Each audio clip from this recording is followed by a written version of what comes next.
C'est pareil que ça a marché, je l'ai repris. OK. On va tester si mon affaire fonctionne.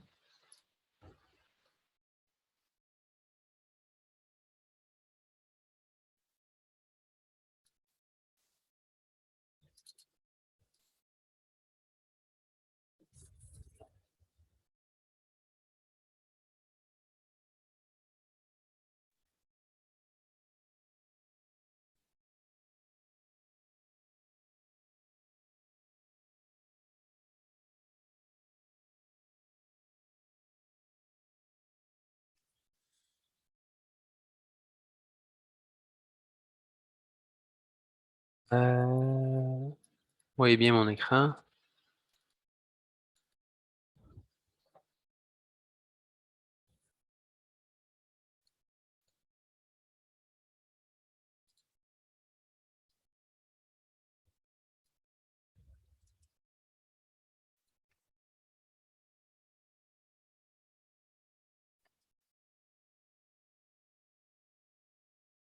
Bon, ça marche.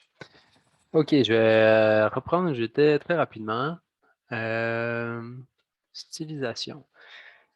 OK, je vais essayer de faire un perso un petit peu plus cartoon avec ça. Ça va pas être facile, mais on va essayer.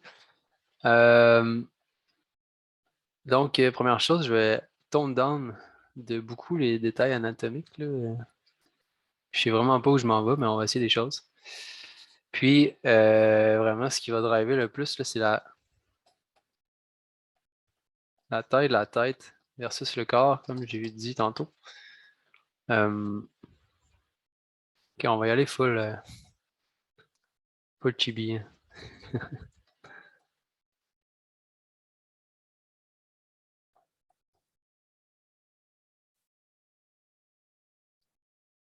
J'ai pas de référence non plus. Si vous avez des références à me shooter, allez-y. Euh, donc, la taille de la tête, la taille des mains, les détails anatomiques, c'est tous des trucs qui sont intimement liés là, quand on stylise des proportions. Tu sais, vous voyez là, mon personnage, il fait pas en tout parce il a vraiment une trop grosse tête pour le style de détail que j'ai mis dessus. Même sa pose est peut-être un peu trop réaliste, là. Fait que je pourrais aller, par exemple, redresser les mains un petit peu.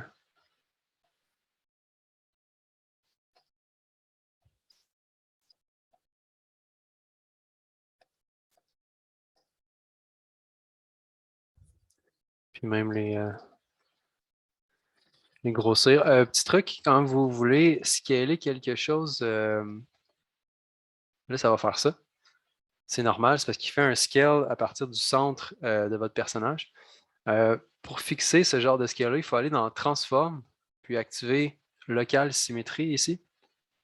Maintenant, ça va scaler selon mon point de pivot.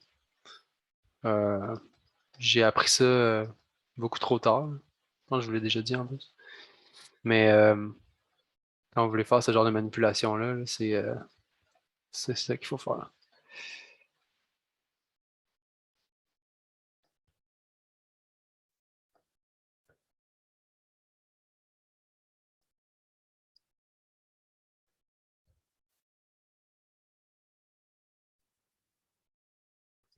Je vais même essayer de garder un semblant d'anatomie dans mon personnage pour que ça marche, mais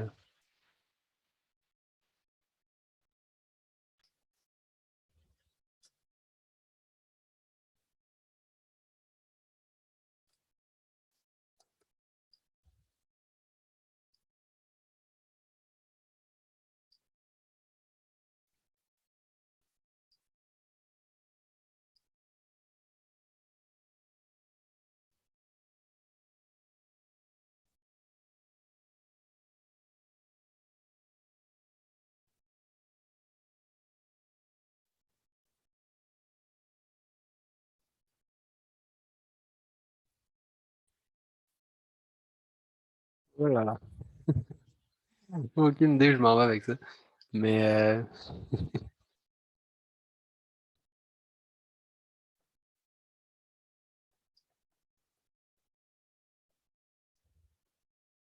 on essaie des choses.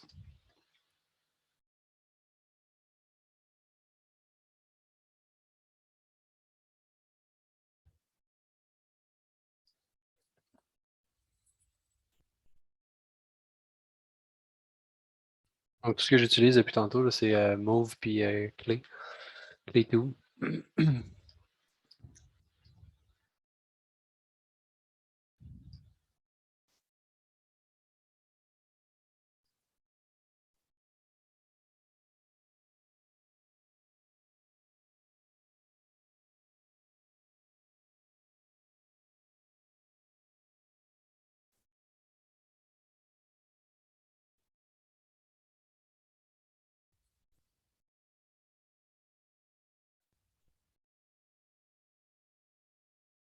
En train de faire on a un enfant, on dirait.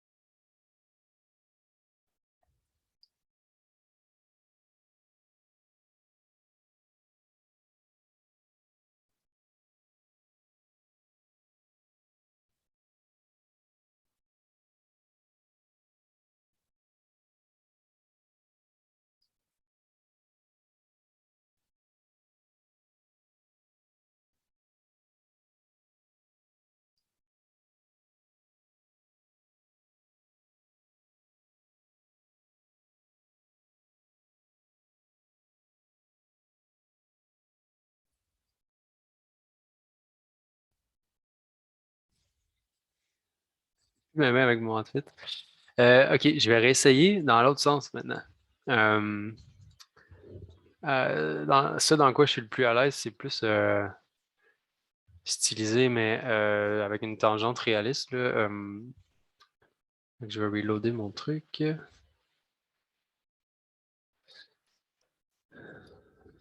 Donc, en faisant ce personnage-là, j'ai volontairement fait la cage thoracique plus petite. Puis, ce que j'aurais pu faire, par contre, pour améliorer un peu encore plus la stylisation, c'est de scaler une petite affaire, les mains. Parce que proportionnellement à la tête des mains, le moyen de calculer si vos mains sont comme réalistes. Ah, puis une autre chose que j'aime faire aussi, c'est scaler les joints avec les chevilles, les poignets, euh, faire un petit inflate, là. Fait que si je vais dans déformation, faire un petit inflate là-dessus.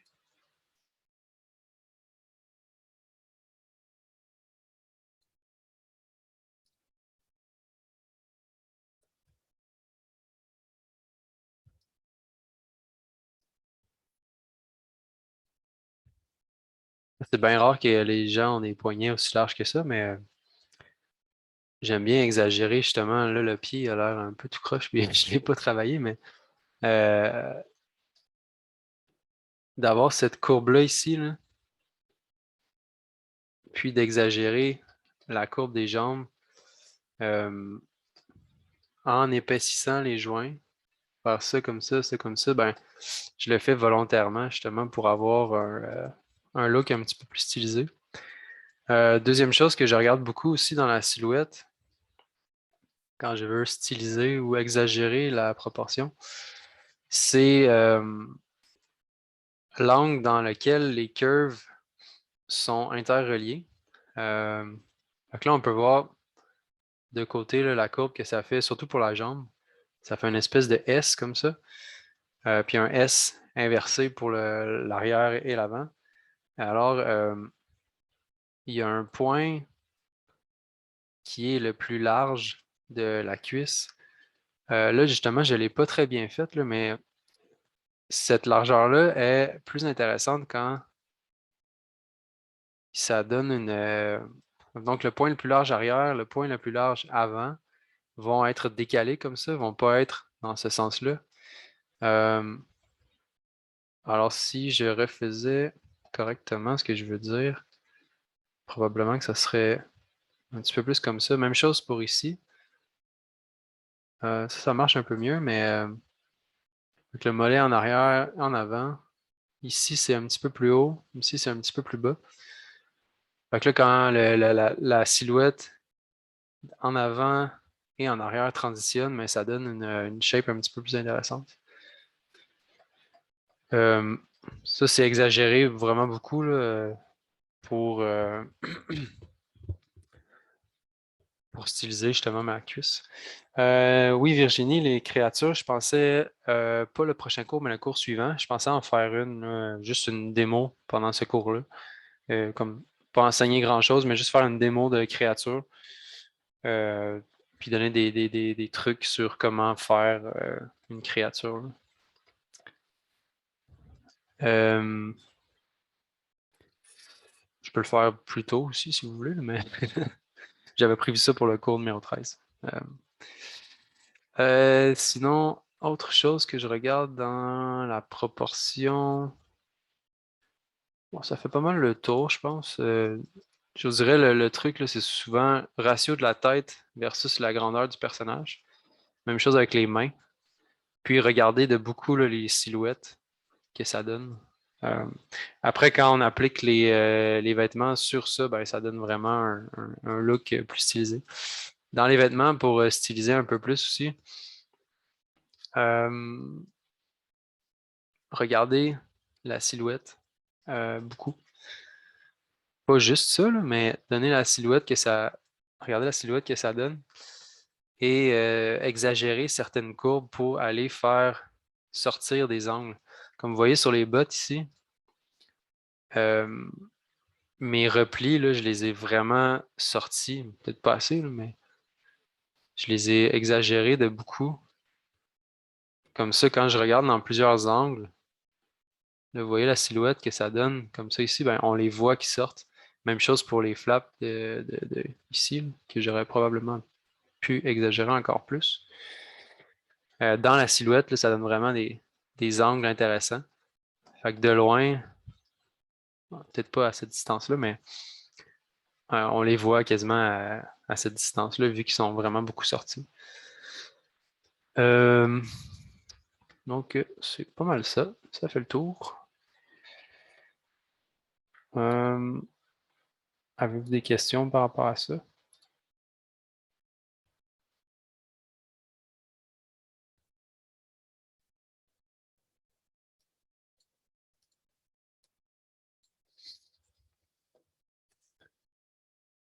OK. Maintenant, ce que je voulais vous montrer aujourd'hui, c'est d'autres tips and tricks dans ZBrush. Des choses qu'on n'a pas vues jusqu'à présent, peut-être que vous avez essayé. Euh, Tant mieux si vous avez essayé certaines des choses que je m'apprête à vous montrer. Euh, Première chose qu'on va regarder, ça s'appelle le Noise Maker. Est-ce que certains d'entre vous ont essayé le Noise Maker?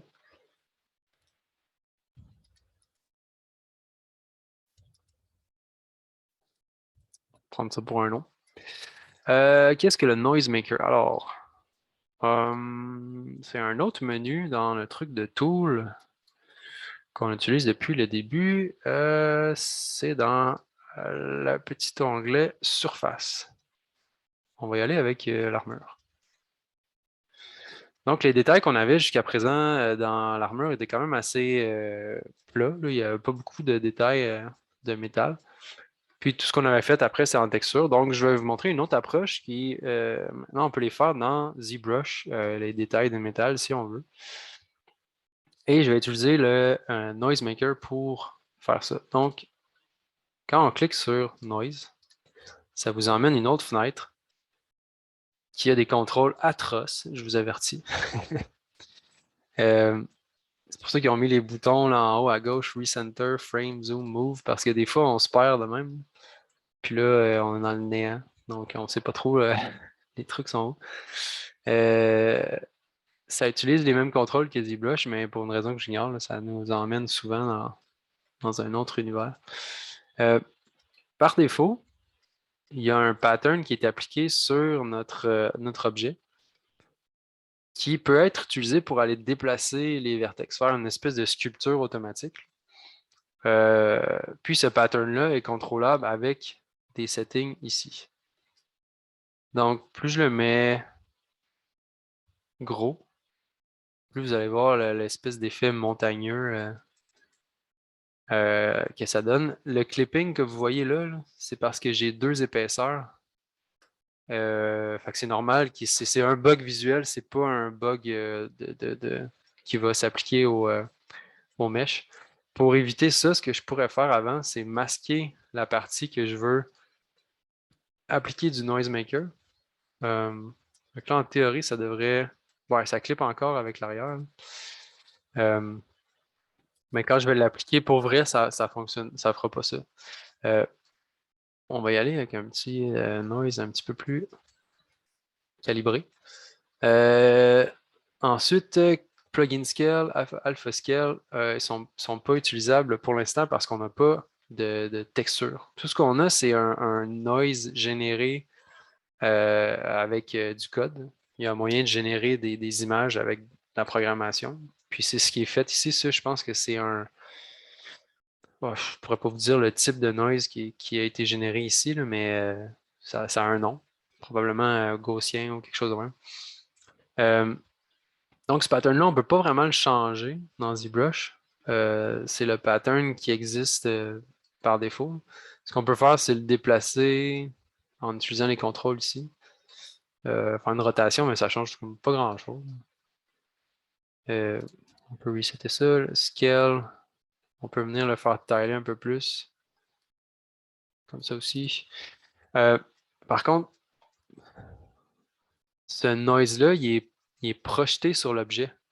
Donc, la taille de votre objet a un énorme impact avec le noisemaker. C'est un peu ce que j'ai essayé de vous avertir, dans le fond, que la taille de votre objet dans ZBrush, il y a plein de choses qui viennent influencer ça, là, dont le noisemaker ici. Ensuite, on a la force du noisemaker. Plus je le mets intense dans le négatif, plus ça va comme clipper au travers de ma deuxième épaisseur. Donc, ça sert à ça de. Vous voyez, quand je le mets dans le positif, ben, ça va vers l'extérieur. Donc, j'ai moins de problèmes. Fait que mettons, on le met pas trop fort. Puis, on peut aussi faire des blends de couleurs entre deux couleurs. Je pourrais mettre un bleu. Ok, ouais, c'est pas super intuitif. Je l'utilise jamais vraiment ça, mais on peut le faire. Si on veut. Ok, ça c'est les creux. Ça c'est les convexités. On va dire qu'on met quelque chose de foncé. Ensuite, ce qui est vraiment assez puissant, c'est la courbe ici. Je ne mettrai pas de couleur. La courbe va contrôler le noise pour venir modifier ce que ça donne comme résultat. Puis, ce qu'on peut essayer de s'imaginer, cette courbe-là, c'est un peu comme la cavité vue de côté. Donc, pourquoi ici j'ai une surface plane maintenant? C'est parce que j'ai atteint mon plateau assez rapidement. Par défaut, ça va de 0 à 1. Donc, j'ai tout mon noise au complet. Mais là, maintenant, je me mets de côté puis je dis, OK, je veux que mon plateau soit atteint ici. Puis, que ça soit quand même assez sharp comme ça. Vous voyez, on peut faire des effets. C'est comme là, si j'avais dessiné la cavité que j'ai ici de côté. Je pourrais aussi aller me créer un autre creux. Donc, ça fait cette espèce de bump-là ici. Donc, il y a plusieurs effets qu'on peut faire avec ça. On peut les saver quand on aime quelque chose, là. On peut le sauver Puis ça va nous faire un petit noise quelque chose. Je pense qu'il y en a déjà plusieurs dans ZBrush. Si vous allez dans votre dossier par défaut, des noises qui ont justement des courbes différentes, des couleurs, ainsi de suite. Je peux essayer d'en ouvrir qui ne vont pas briser mon modèle.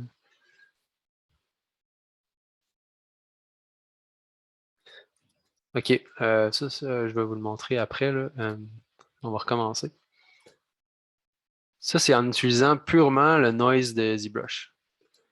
Si vous ne voulez pas utiliser cette espèce de pattern étrange-là, on peut aussi s'importer une texture, n'importe quoi, là, un alpha qui va être en noir et blanc. En cliquant sur Alpha On-Off ici, et je vais aller me chercher un alpha de grunge.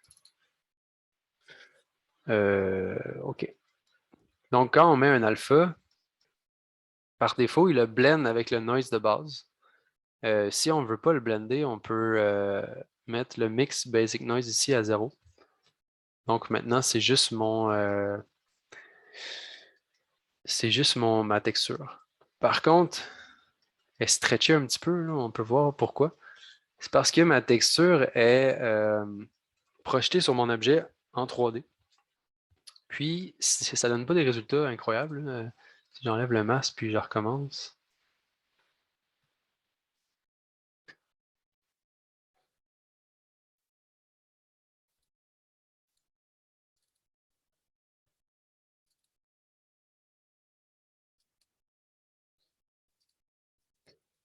Bon, c'est pas si pire, là, mais euh, il y a un moyen de faire que ça utilise les UV de l'objet.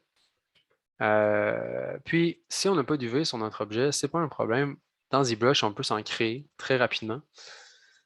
Il suffit d'aller au niveau de résolution le plus bas et dans ZPlugin, il y a un truc qui s'appelle UV Master. Donc, tout ce qu'on a à faire, c'est cliquer sur Unwrap. Ça vous fait des UV qui sont généralement bien faits. On peut même les utiliser par après dans Maya ou whatever. Donc là, si je retourne sur mon noise, puis maintenant, au lieu d'être en 3D, je vais dans UV.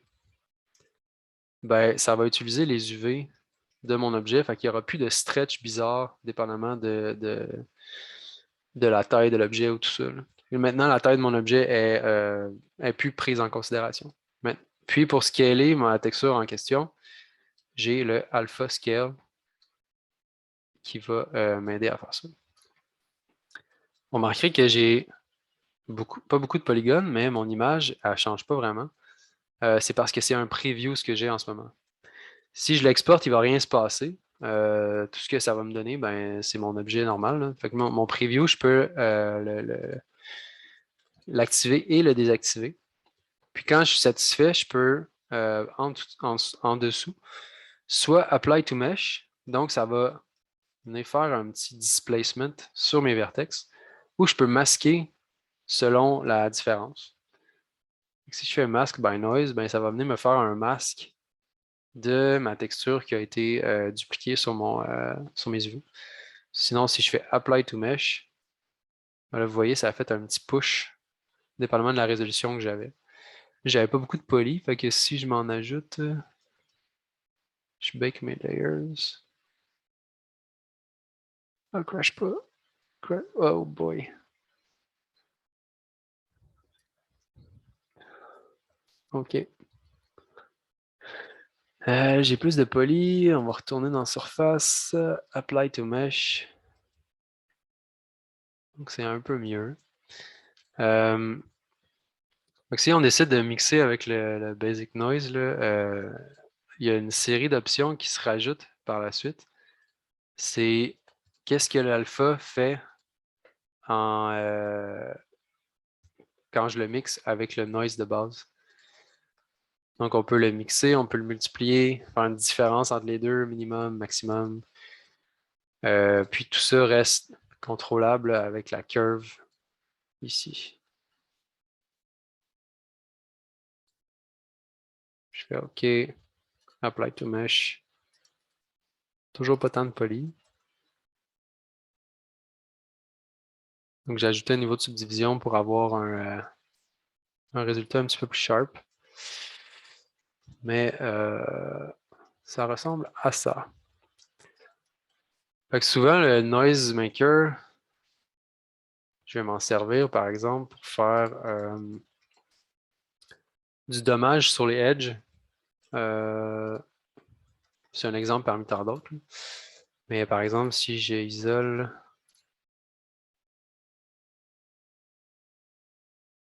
tous les edges,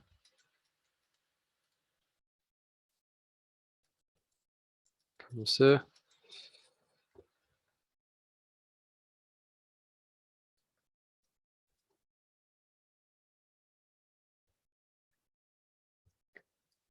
maintenant, ce que je vais faire dans mon noise ici, je ne le mettrai pas en UV, je vais le mettre juste en noise, puis on va se faire un petit, une espèce de...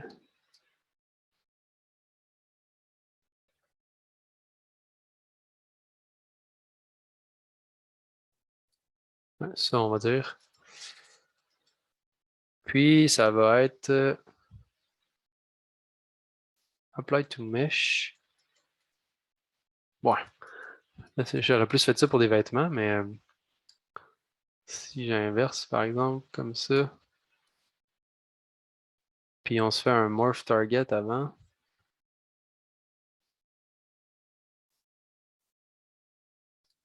Apply to Mesh.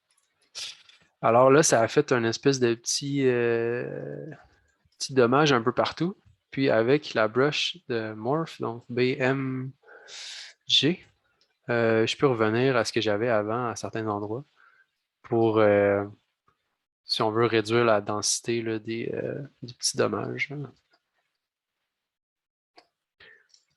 On peut le faire plusieurs fois aussi si on veut. Donc on peut aller changer le scale, le strength, apply to mesh. Ok, ça vient de faire une autre densité de dommages. Puis je continue avec mon morph target pour amener ça.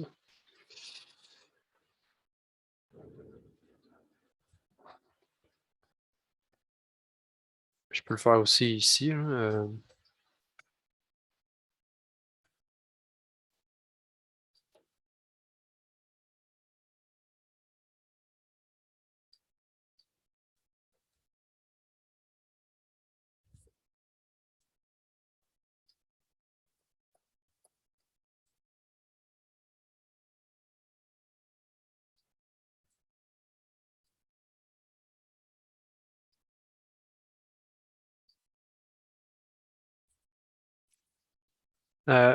Dernier truc avec cet outil-là, on va dire que j'avais pas de détails comme ça. Ce qui est quand même assez cool dans ZBrush, c'est d'utiliser cet outil-là avec les outils de masking. Je ne vous ai pas montré jusqu'à présent, on a juste regardé les masques custom, mais il y a moyen de générer des masques selon les informations sur notre objet. Ils sont tous ici. Donc, il y en a un paquet. Là. Je ne vais pas vous montrer tout ce qui se passe là-dedans, mais par exemple, si je fais masque by cavity, ben, il va masquer là où j'ai des cavités. Mask by smoothness, il va essayer de détecter là où mon objet est sharp, puis il va masquer. Mask by peaks and valleys, ça dit pas mal ce que ça fait. Fait qu'on peut jouer avec tous ces paramètres-là pour atteindre des masques différents. Mask by color, ben j'en ai pas. Mask by alpha, j'en ai pas non plus. Celui que je me sers beaucoup, c'est Mask by Cavity. Et dans Cavity, il y a un Cavity Profile ici. Si on joue avec cette courbe-là, là, je joue avec le Focal Shift par exemple, puis l'intensité, il y a du blur, on peut atteindre certains masques qui nous donnent une espèce de curvature de notre objet, comme ça ici. Là, j'ai atteint ce résultat-là en descendant de niveau de résolution, puis en faisant mon masque. Donc là, si je monte, je fais un masque, ça c'est quand même pas si pire. Puis après, on peut, dans les options ici, faire par exemple un blur ou un grow. Grow va vraiment nous donner une espèce d'anti-aliasing dans le masque.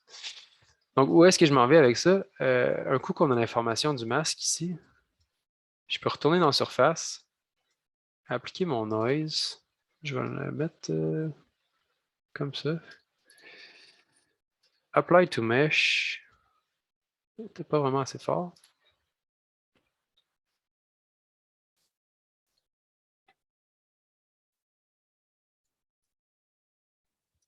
Ouais.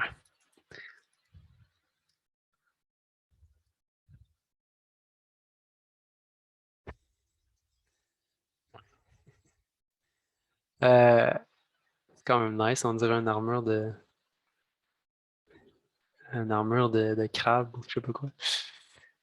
Euh, dur à balancer mon affaire, mais l'idée c'est qu'on utilise l'information du poly pour appliquer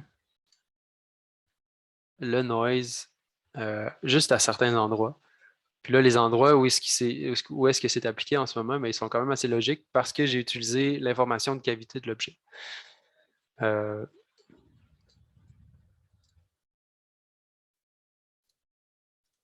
on va dire. Puis en ayant un masque comme ça aussi, ce que je peux faire, c'est un petit inflate. Euh, on est faire sortir un peu du détail que j'avais déjà.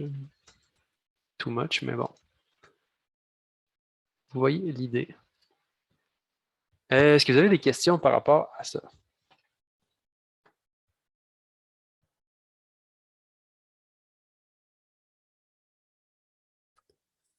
Nope. OK. Euh,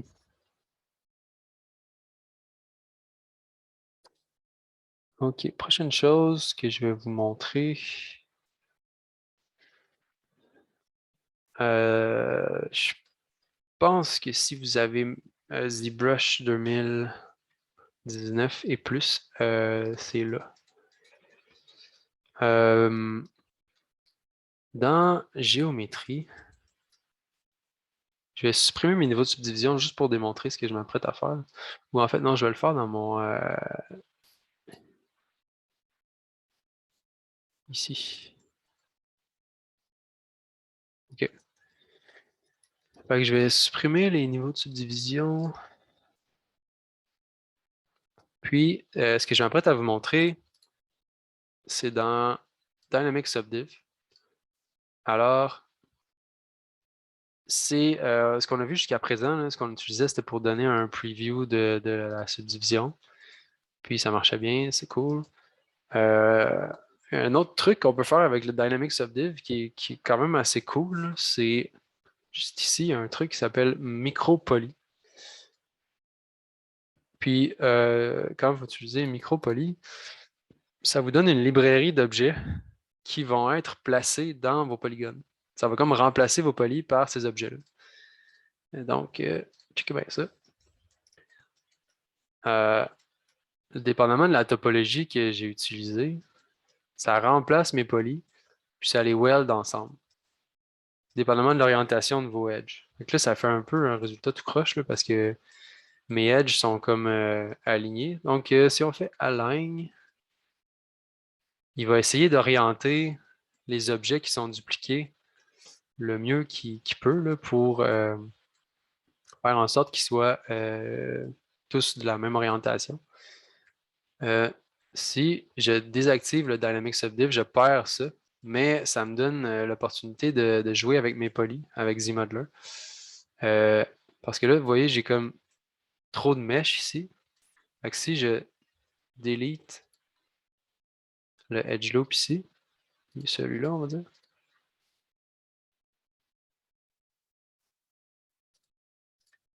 juste supprimer ça au complet, en fait.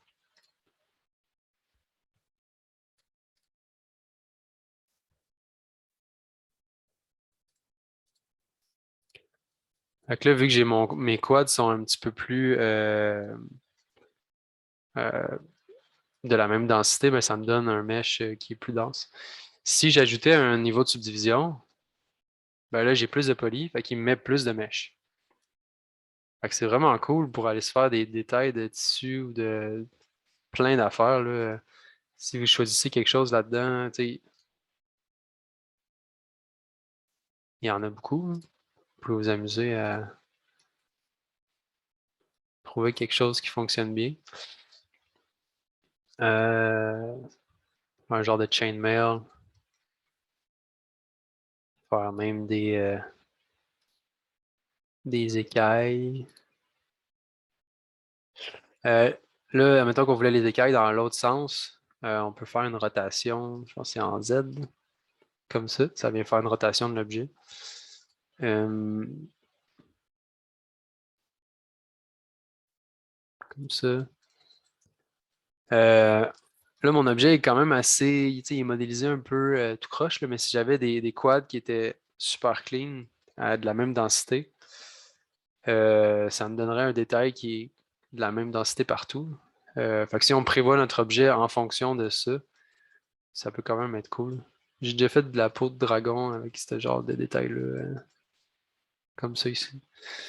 Mais sinon, pour faire du tissu aussi, c'est quand même cool.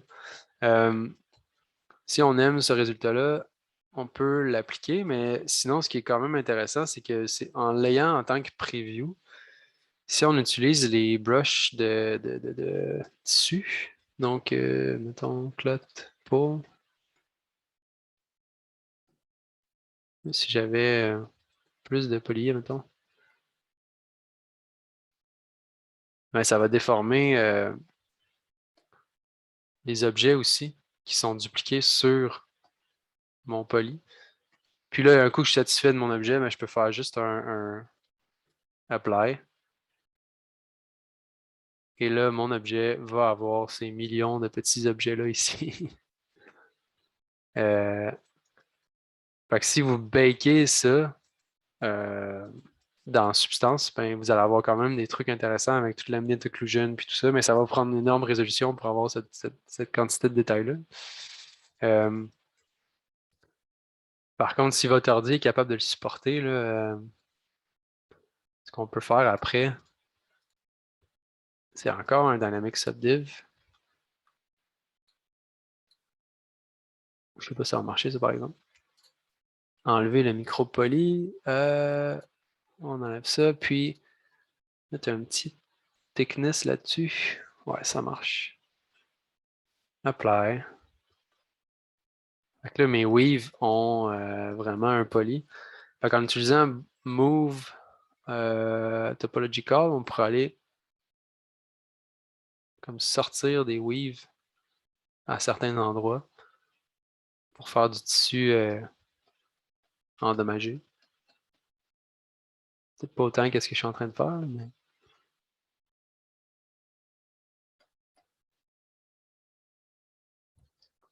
vous voyez, avec Move Topological, je suis capable de bouger juste une weave. Fait que ça vient faire un petit dommage dans le tissu. Je vais faire un rendu, voir si ça sort un petit peu mieux que Noisy. Ouais, pas si mal. Bon, je vais supprimer ça parce que j'ai genre 6 millions de polis. Euh, Avez-vous des questions là-dessus? C'est assez straightforward. Je pense qu'il y a moyen d'ajouter des objets là-dedans. J'ai jamais fait, mais si vous voulez vous faire, par exemple, un chainmail ou quelque chose du genre, là, on peut les ajouter. Sinon, l'autre moyen de faire euh, on va essayer de faire un chainmail avec ça ici, là. Je vais aussi supprimer mes niveaux de résolution. Euh, donc, un autre truc qui a été ajouté en 2019, je pense, ça s'appelle Nanomesh. Nanomesh. Ça fonctionne exactement comme ce qu'on vient de voir, là. Ça va remplacer vos polys par un objet. Puis tout ça va être géré au travers de cette fenêtre-là ici. Donc, je ne sais pas s'il y a des nanomesh brush par défaut là-dedans. Sinon, on va essayer de s'en créer. Euh,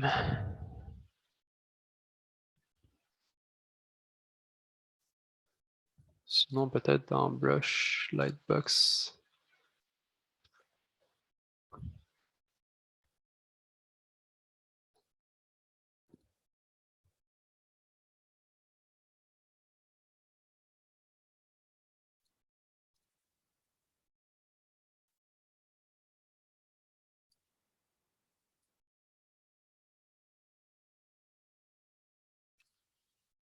Non, il n'y en a pas. Ok, ben, on va s'en créer. Pas plus grave que ça. Qu'est-ce qu'on pourrait bien faire? On va essayer de faire un chainmail.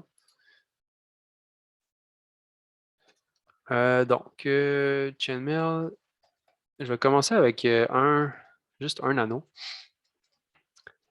Donc, c'est un peu compliqué là, comment créer des nanomèches parce que euh, ça passe par les insert mesh brush qu'on a vu il y a quelques cours. Puis, il faut convertir cette insert mesh brush-là en nanomesh brush. Ça, c'est un peu difficile de comprendre la différence, là, mais je vais vous montrer en fait. Là. Fait que si je prends juste ça ici, puis en bas, dans le menu de brush, je me fais Create Insert Mesh, New, comme on a déjà fait. Puis je retourne sur mon shirt, j'enlève les niveaux de subdivision.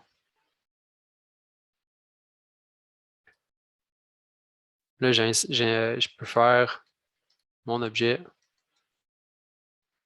euh, comme on l'a déjà vu.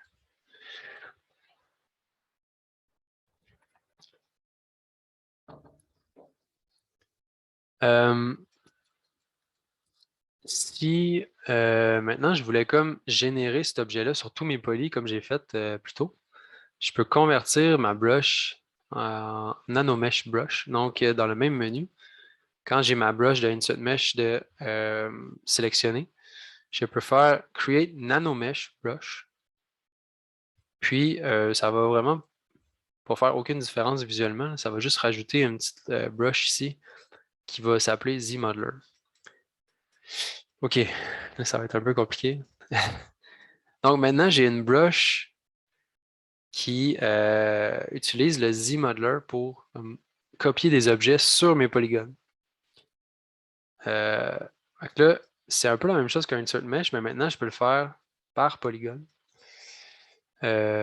Donc, ça ouvre les fonctionnalités de Z-Modeler avec cette brush-là.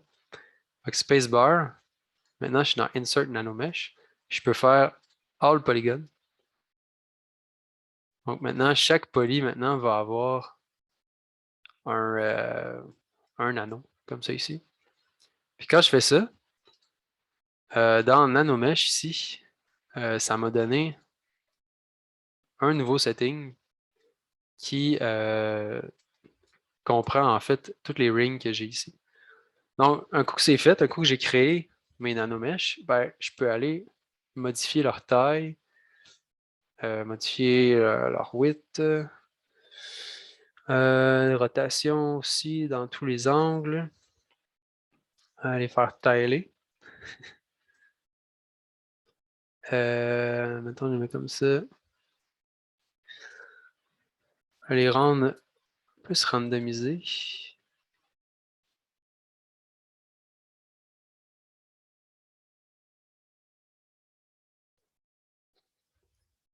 Ouais, fait que là, ça duplique mes objets plein de fois random sur mon chandail. Là, je suis peut-être un peu too much, là, mais.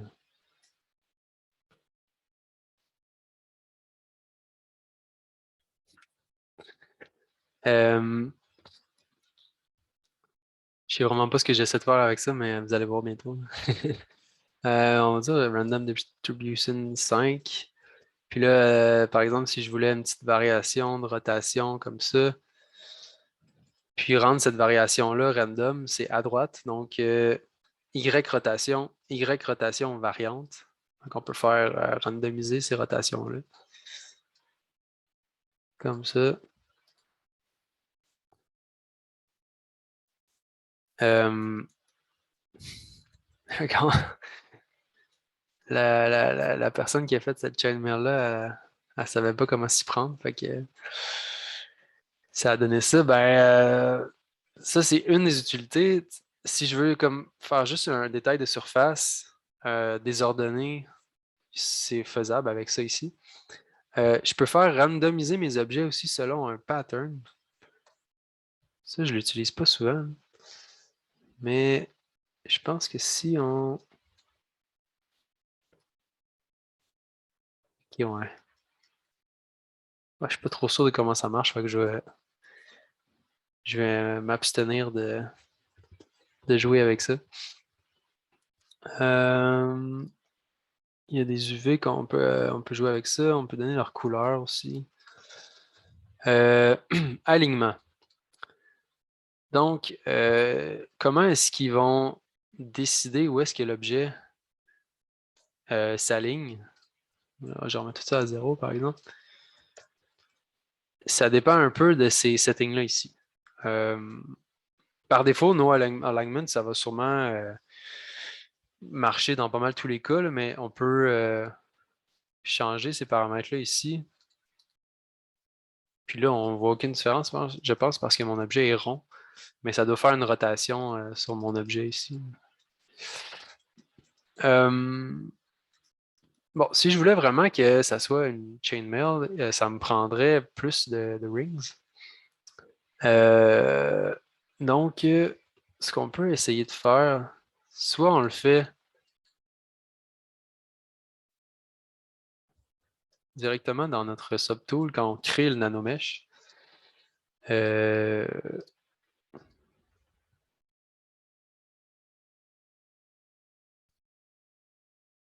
On va aller plus low res, ça va moins laguer.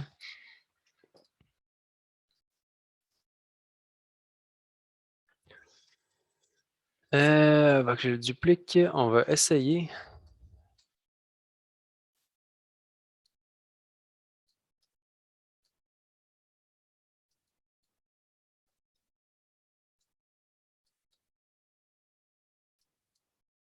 Okay, on va essayer plusieurs stratégies. Ok, je recommence. Create Insert Mesh, Create Nanomesh. Quand j'ai mon mesh avec des nanomeshs, puis je sélectionne une brush. Si on ne veut pas tout recommencer, ce qu'on peut faire, c'est aller dans notre onglet Nanomesh, puis aller dans Inventory en bas et Replace Nanomesh from Brush. Oups, j'ai oublié. Il faut que ces deux-là soient dans le même subtool. Donc, merge down. On recommence. Create Insert Mesh. Create Nanomesh. Et on y va.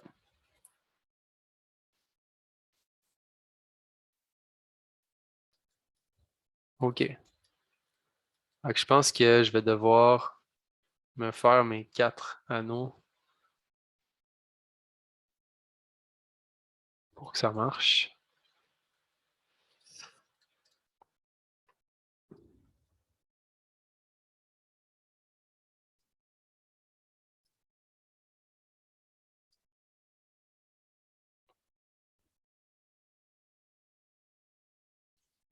Petit rappel de fonction, je pense qu'on a déjà vu. Quand je tiens CTRL ALT, puis je déplace un objet qui est masqué, il va le dupliquer. Fait que je peux faire ça plusieurs fois comme ça.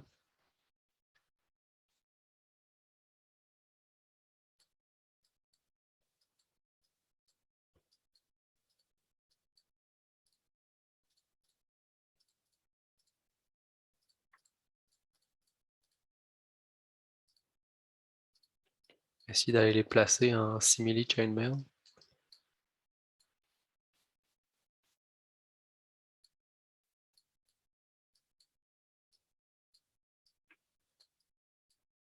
pense pas que ça va marcher, là. Ça prendrait pas mal plus d'essais erreurs, mais mettons, create insert mesh, new, create, pas ça pas en tout, create nanomesh.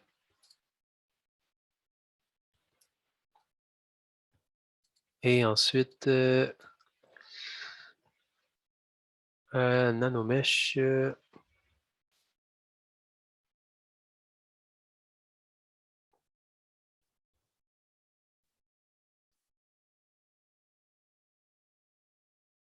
presque. Je pense que la topologie de mon objet n'est pas adaptée du tout à ça, là, parce que si je mets mon scale à 1, ça va dupliquer mes objets un pour un. Donc, si j'ajoute un niveau de subdivision sur mon objet, là où ma topologie est en quad, ça marche un peu mieux.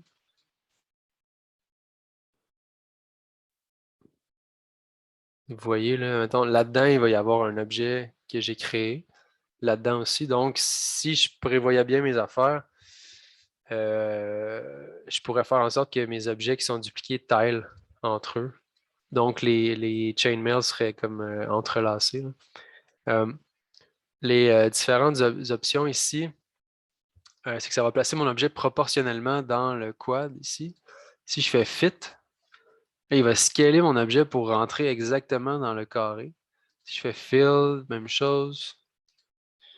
Plein d'options là-dedans, mais donc proportionnel, ça rend ça juste l'objet est stampé au milieu de la face. Fit, il va le stretcher pour rentrer.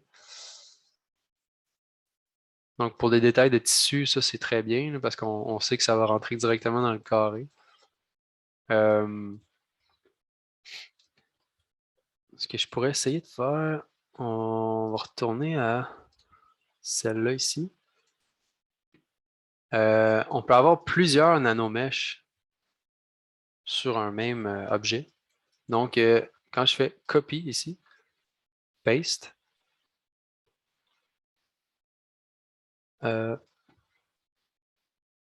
copy,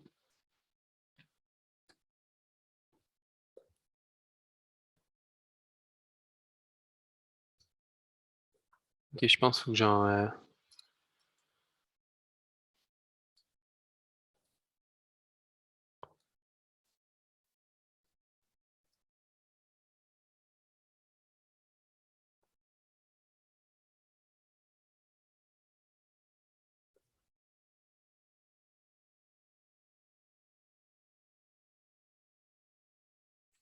Ah, oublié ce que je viens de dire, ça marche pas mon affaire, mais je sais qu'on peut avoir plusieurs nanomèches sur un même objet. Fait que je pourrais aller me créer un deuxième anneau puis l'offsetter pour qu'il donne ici. Pour une raison que j'ignore, ça marche pas.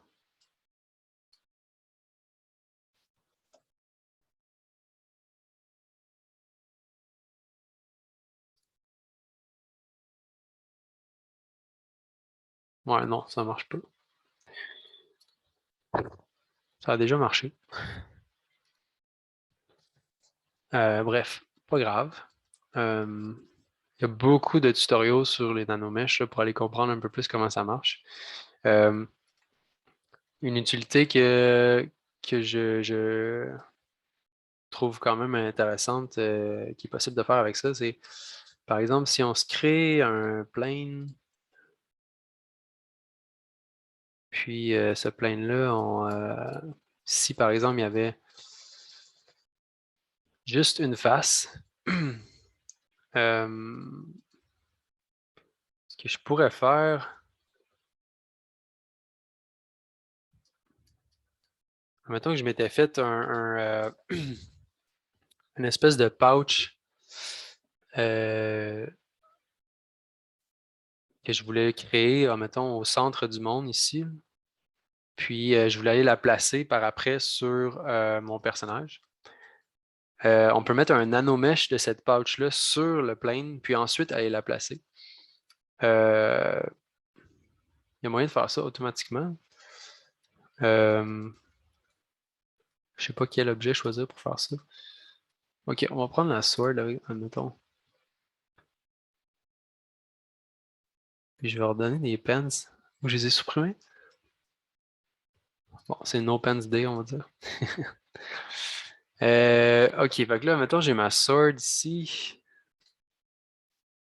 Je l'ai modélisée comme ça au centre du monde, puis j'aimerais ça aller la placer.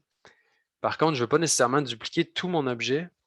Euh, pour aller la placer, ça va quand même être lourd. Fait que ce que je peux faire, je vais tout merger ça ensemble. Fait que merge down. OK. OK.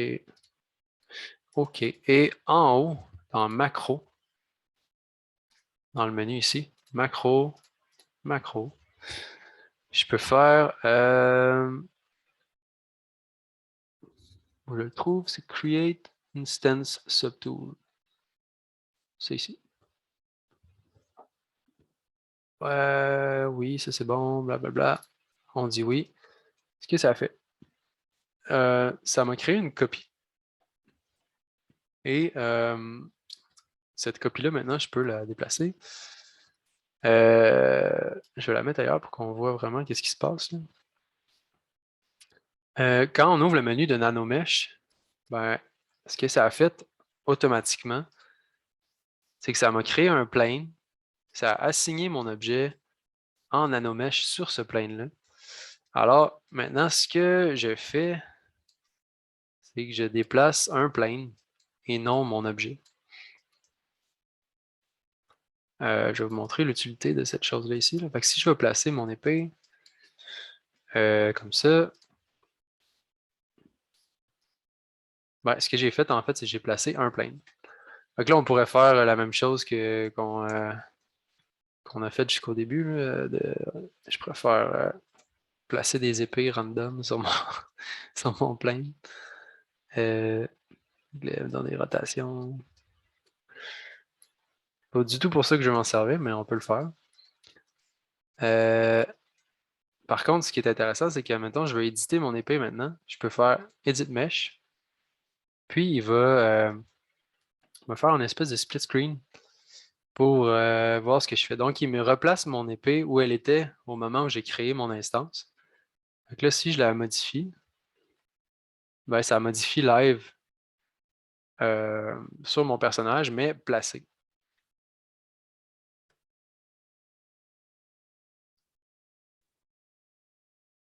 C'est quand même puissant parce que modéliser dans cette orientation-là, ben, c'est un peu chiant.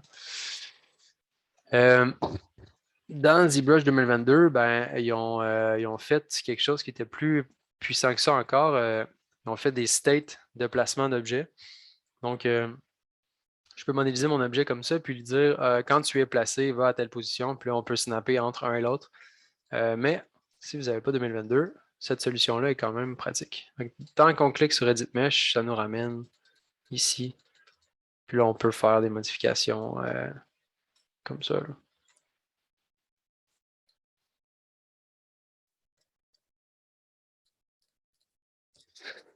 Et voilà. Les nanomèches, là, c'est quand même assez avancé puis complexe là, quand vous voulez les utiliser, mais c'est assez puissant, dépendamment de ce que vous voulez faire avec. Euh, Si vous voulez les utiliser puis vous avez des questions, n'hésitez pas à me poker. Sinon, il y a 1 million de tutoriaux en ligne aussi, là. Il y a moyen de trouver comment faire certaines choses assez bien, comme des chainmail ou des armures de samouraï, là, par exemple. Si j'allais faire ce genre de détails-là, probablement que je le ferais en nanomesh. Parce que sinon, placer tout ça à main, pas sûr. Euh, donc, probablement que j'irais me faire un objet avec des beaux quads qui fait la forme de l'armure. Et par-dessus, aller assigner un nanomesh ou un micromesh, là, un des deux, pour faire ce genre de détails-là. Jusqu'à ici, ça serait un autre mesh, ainsi de suite, là. Donc, voilà. Avez-vous des questions? Je sais que c'est présenté de même, ça peut faire peur, là, mais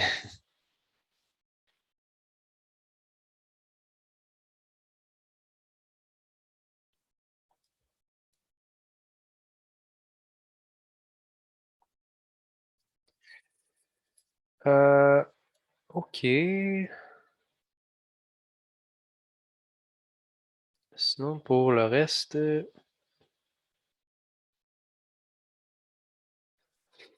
j'ai juste checké les choses que je voulais vous montrer en plus.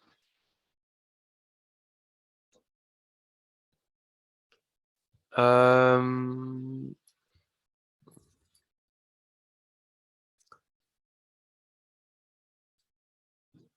OK.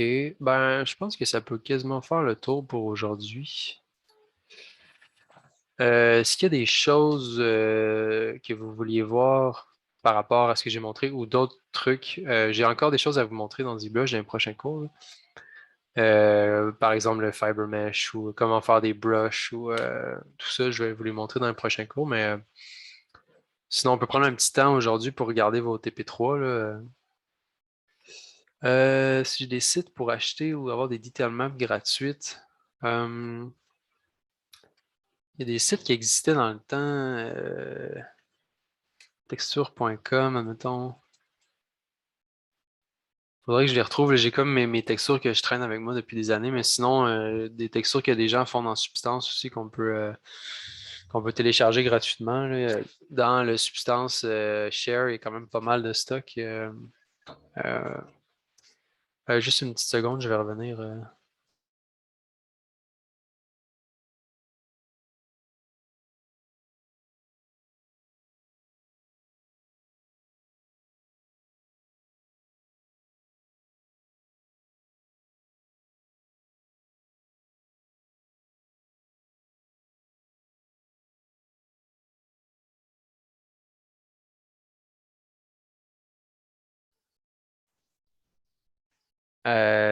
Je vais essayer de trouver.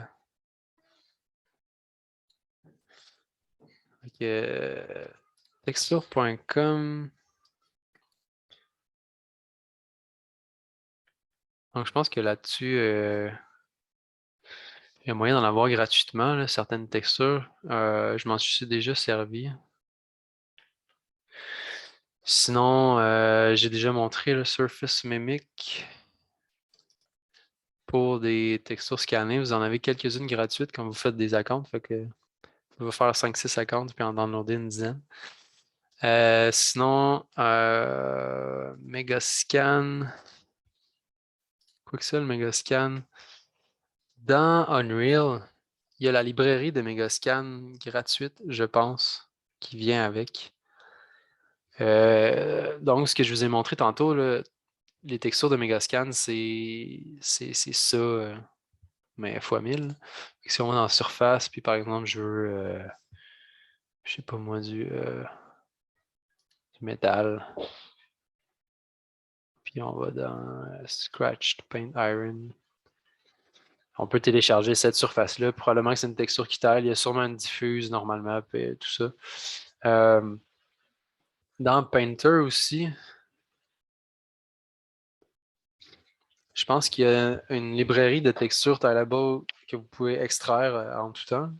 Donc, utilisez ça dans ZBrush aussi ou ailleurs. Euh, sinon, pour essayer de les faire dans Designer aussi.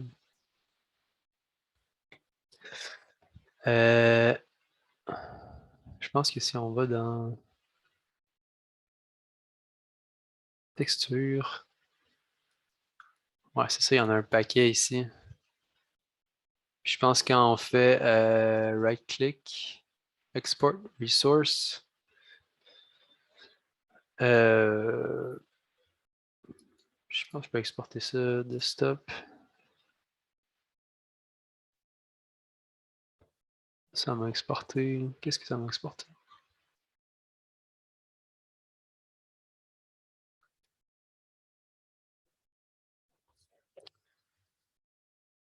Ouais, ça exportera peut-être pas une image. Il faudrait aller dans Designer pour exporter l'image, je pense.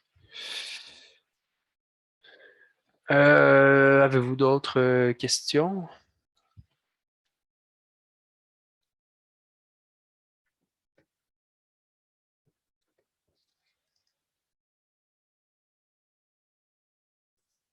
Si vous avez des questions pour vos TP3 aussi, n'hésitez pas à me poker sur Discord. Ça va me faire un plaisir de vous répondre. D'ailleurs, il y a des gens qui m'ont demandé de faire des critiques. J'ai pas eu le temps encore, désolé. Je vais essayer de faire ça cette semaine. Je suis occupé ces temps-ci.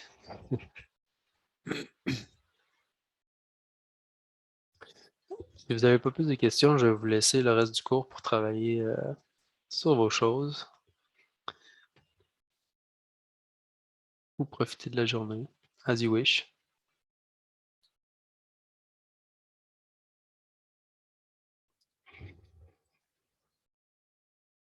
Bonne journée à vous.